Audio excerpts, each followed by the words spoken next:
Hello guys, welcome back to my channel Muda Berani.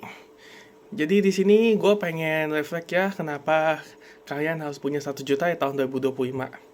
Nah, lu punya 100 ribu, oke. Tapi gimana kalau gue bilang lu harus punya 1 juta rupiah di tahun 2025 ini? Kalau lu nggak mau kemakan, jadi korban zaman di tahun 2030 nanti. Kenapa tahun 2030? Karena tahun 2030 itu adalah era perubahan di mana gua ngomong nggak nakut-nakutin dan gua ngomong cuma realita ya, karena kita lagi jalan ke masa depan yang beda banget.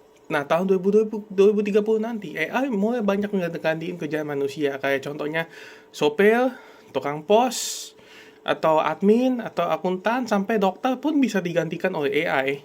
Inflasi makin gila, makin naik nantinya, dan mata uang fiat apapun di dunia ini itu akan makin lemah. Duit lu yang lu simpen sekarang ini kayak gue tunjukin nih ya. Nah, nih ya. Jadi duit ini nih yang lu pegang nih, uang fiat ini. Nah, nanti itu akan semakin berkurang secara nilai. Nah, uang yang lu punya itu kalau disimpan doang di bank itu tidak ada gunanya, karena akan kemakan inflasi. Misalnya lu punya 1 juta sekarang, 3 tahun ke depan dengan inflasi 15% per tahun, dalam 3 tahun ke depan uang lu akan 3,5 gitu. Nah, 1 juta itu bukan untuk gua gaya hidup lah.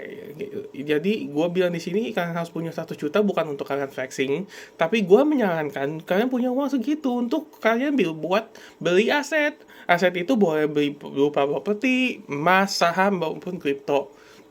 Nah, 1 juta itu bisa jadi buat fondasi dulu ya, sama kayak rumah lah ya. Kalau nggak ada fondasi yang kuat, itu rumah bisa roboh. Nah, 1 juta itu buat fondasi awal lu.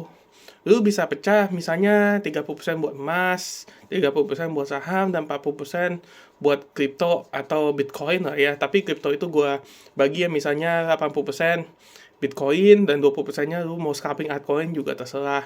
Ya, kripto itu bisa jadi penyelamat sama mata uang ambruk loh, karena itu yang satu-satunya mata uang yang bisa melawan inflasi di zaman sekarang ini.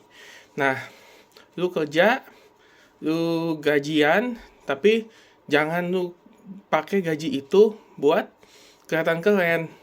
Lu tabung duit itu buat beli aset. Lu kerja sekarang biar uang lu nanti yang kerja buat lu. Jadi jelas ya, target lu 1 juta rupiah, tapi bukan buat flexing. Kalau bisa kalian menyisihkan, bukan menyisakan. Beda loh ya, menyisihkan sama menyisakan.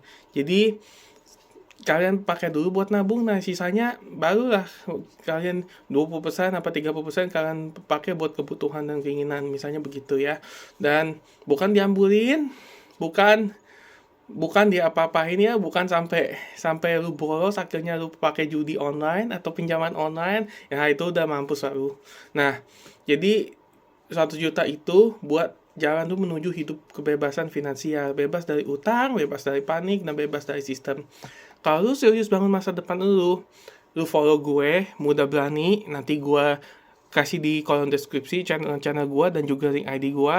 Kita sama-sama kerja aset sini sama gue ya, bukan untuk gaya, karena bukan Muda Berani namanya kalau kita nggak punya aset. Oke, see you in the next video.